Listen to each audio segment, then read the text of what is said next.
Gente, imagina só ter em mãos um verdadeiro manual, com mais de 2.300 anos, sobre como construir a sociedade ideal. Pois é exatamente isso que a gente vai mergulhar hoje, a obra A Política, de Aristóteles. E olha, isso aqui não é só um livro antigo empoeirado, não. É um verdadeiro projeto, um plano detalhado sobre como a gente pode viver junto de um jeito mais justo, mais estável. Então, bora descobrir o que esse gigante do pensamento tem a nos dizer. E tudo, absolutamente tudo, começa com essa frase aqui. O homem é, por natureza, um animal político. Para Aristóteles, isso não é só uma observação qualquer, é o alicerce de todo o pensamento dele. É a chave mestra para entender por que a gente vive em sociedade e como ele achava que essa sociedade deveria funcionar. É o nosso ponto de partida. Tá, mas animal político, o que raios isso significa?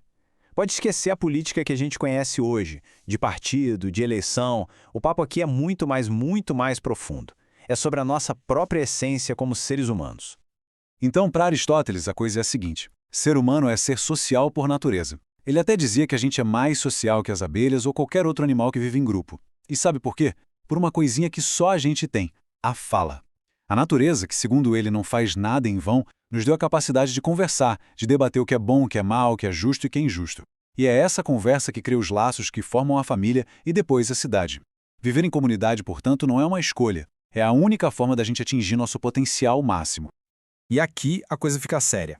Olha só esse contraste que ele apresenta. A polis, a cidade, não é só um lugar para morar.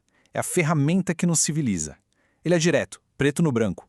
O ser humano, quando vive em comunidade, com leis e justiça, é o melhor dos animais. Mas, se ele for isolado disso tudo, ele se torna o pior, o mais selvagem de todos. Sem leis, a gente seria guiado só por impulso. E ele alerta que a injustiça armada, ou seja, a maldade com poder, é a coisa mais perigosa que existe. No fim das contas, é a justiça que nos torna humanos de verdade. Beleza. Mas quem é que faz parte dessa cidade? Quem é o cidadão de verdade? Aqui, Aristóteles é bem específico. Ser cidadão não é só morar no lugar. Estrangeiros, escravos, eles moravam lá, mas não eram considerados cidadãos.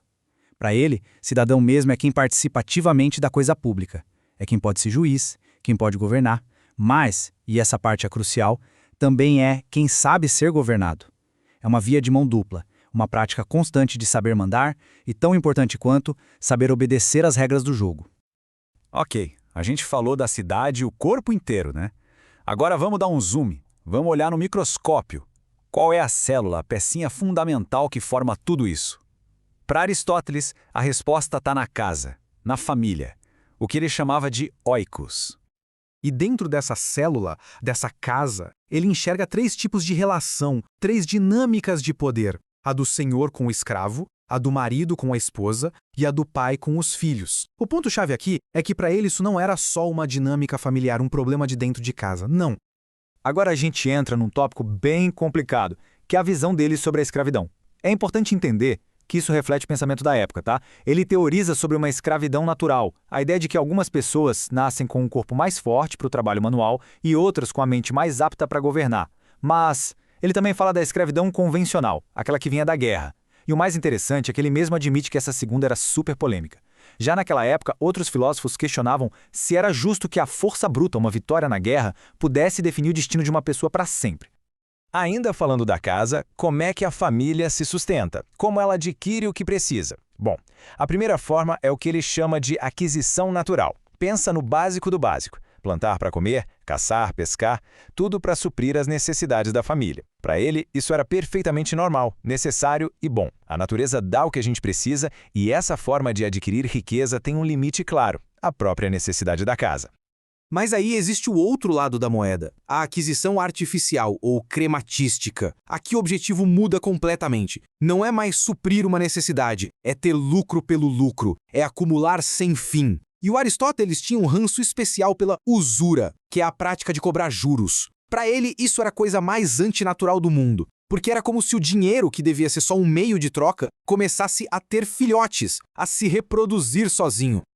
E para ilustrar essa ideia sobre riqueza, ele conta uma história ótima, a do filósofo Tales de Mileto. O pessoal vivia tirando sarro dele, falando que filosofia não servia para nada porque ele era pobre. Um dia, ele se cansou. Usou o conhecimento dele de astronomia, previu uma safra gigante de azeitonas, foi lá e alugou todas as prensas da região por uma merreca. Quando a colheita veio, todo mundo precisou dele e ele fez uma fortuna.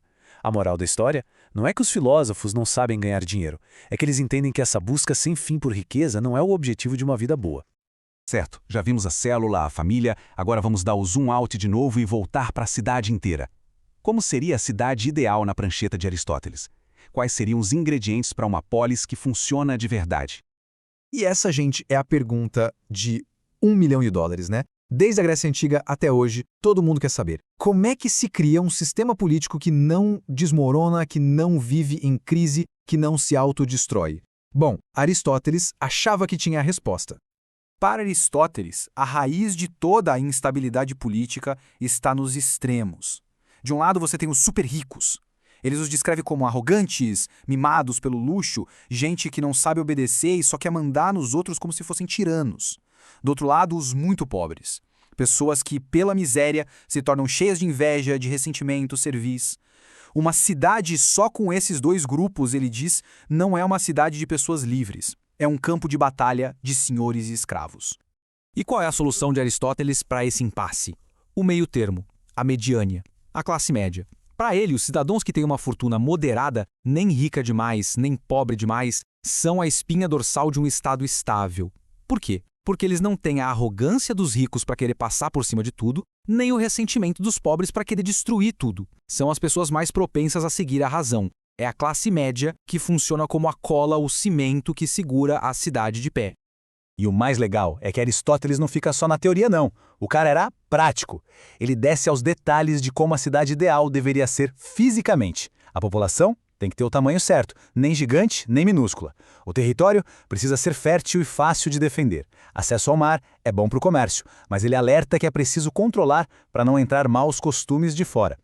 E claro, infraestrutura é chave. Muralhas fortes, ele até tira sarro de quem achava que cidades virtuosas não precisavam delas. Água limpa e espaços públicos bem definidos. Beleza, a gente projetou a cidade, tá tudo lindo no papel. Mas e na prática? Como se faz para essa cidade durar, para ela não desmoronar na primeira crise?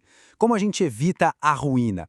Agora a gente vai falar de manutenção política, de como curar as doenças de um Estado. Aristóteles aqui age quase como um médico de governos. Ele fez um diagnóstico completo das causas das revoluções. E o bizarro é que a lista dele parece que foi escrita ontem. A causa número 1, desigualdade. Quando o abismo entre ricos e pobres fica grande demais, a revolução é quase certa. Mas tem mais: governantes arrogantes e injustos, medo de uma classe pela outra, até mesmo quando uma parte da cidade cresce muito mais que a outra, quebrando o equilíbrio. Ele chega a citar causas pequenas, como insultos e briguinhas pessoais entre a elite, que podem botar fogo no parquinho todo. Então, qual é o antídoto definitivo para essa ruína? A resposta dele é uma só: o império da lei. Olha que frase poderosa. Para ele, a lei é a razão livre da paixão. A ideia é que qualquer ser humano, por mais virtuoso que seja, está sujeito às paixões, raiva, ganância, favoritismo, e isso corrompe. As leis não, elas são imparciais. Portanto, é a lei que deve governar e não o capricho ou o humor de quem está no poder. Essa é a maior proteção contra a tirania.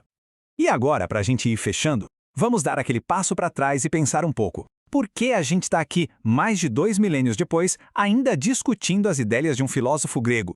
O que ficou de tudo isso? Qual é o legado dele? Para a gente ter uma noção do tamanho de Aristóteles, é só olhar essa linhagem. É uma coisa de louco. Ele foi o melhor aluno de Platão, depois ele mesmo se tornou professor de ninguém menos que Alexandre o Grande. Pare e pensa nessa conexão. Platão, o grande idealista, Aristóteles, seu aluno realista e brilhante, e Alexandre, o aluno dele, que se tornou um dos maiores conquistadores da história. A quantidade de conhecimento e influência que passou por esses três é simplesmente monumental. E tudo isso nos leva de volta para hoje, com uma última provocação. As preocupações do Aristóteles: desigualdade, a busca pela estabilidade, o papel da classe média, o perigo da tirania, a importância das leis. Sua familiar não soa. A grande questão que fica no ar é: será que ao olhar para este projeto tão antigo, a gente não está, no fundo, olhando para um espelho dos nossos próprios desafios políticos de hoje? Fica aí a reflexão.